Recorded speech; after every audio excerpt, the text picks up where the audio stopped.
guy. What a guy. What a guy. What if one moment could define your entire life? In Red Dwarf's Series 4 episode Dimension Jump, that question becomes more than hypothetical. It's the very core of the story.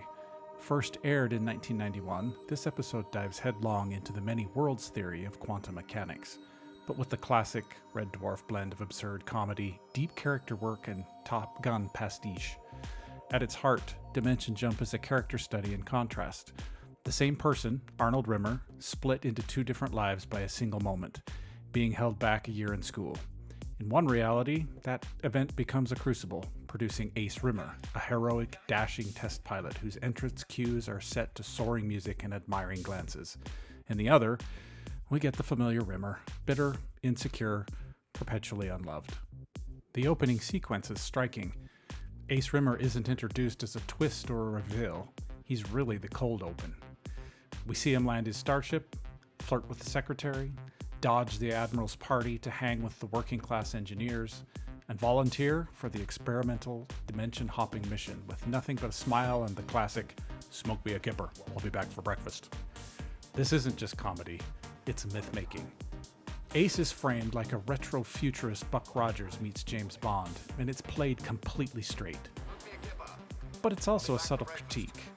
The fact that Chris Berry, who plays both Ace and Rimmer, requested this character so he could play someone competent and likable, says a lot about the emotional toll and narrative limits of playing a perennial git. And then, the dimension jump.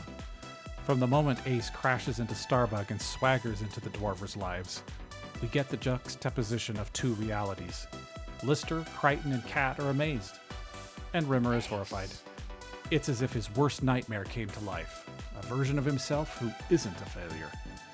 What makes this episode brilliant isn't just the concept, it's the execution. The writing by Rob Grant and Doug Naylor doesn't just dabble in multiverse theory for novelty. It uses it to explore identity, regret, and potential. Rimmer's bitterness is magnified when Ace quickly repairs the ship, performs field microsurgery on the cat, and bonds with the rest of the crew, even giving Lister the nickname Skipper, and he does it all in under an hour. Everything Rimmer craves, respect, affection, admiration, is lavished on a version of himself who never asked for it. But here's the genius twist. The turning point in their lives wasn't what we expected. It wasn't that Ace got the breaks. He didn't. He was held back a year in school. He was the one humiliated.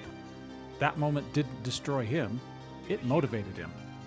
And Rimmer, he wasn't held back. He got the break. But instead of rising to the challenge, he used it as an excuse. The message is crystal clear. It's not what happens to us, but how we respond. This is Red Dwarf at its smartest. The show rarely indulges in sentiment, but this episode lingers, especially in that quiet corridor scene between Ace and Lister. There's respect there, and melancholy. Ace decides to leave, not because he can't help, but because staying would mean coexisting with his own worst self. And yet, even then, Ace offers Lister one final act of connection, telling him that being held back was the lucky break, because it forced him to fight. And Rimmer never did.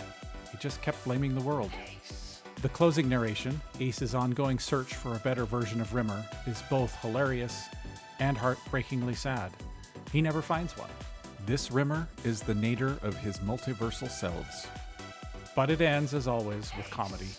Rimmer's futile attempt to trap Ace with a giant weight and the Hammond organ version of the end theme bring us back to familiar territory. And yet, something shifted. This episode, beneath the laughs and the parody, is about agency, forks in the road, and the quiet tragedy of squandered potential. It's also about hope, that somewhere, some version of you did better, and maybe, if you're lucky, you can learn from them. So, why did I make this video about Dimension Jump, you may be asking? It's a very good question, and one that I'll attempt to answer. The first single off of my M-Theory Red Dwarf EP is called What a Guy, which, as you can now see, was inspired by Ace Rimmer from Dimension Jump.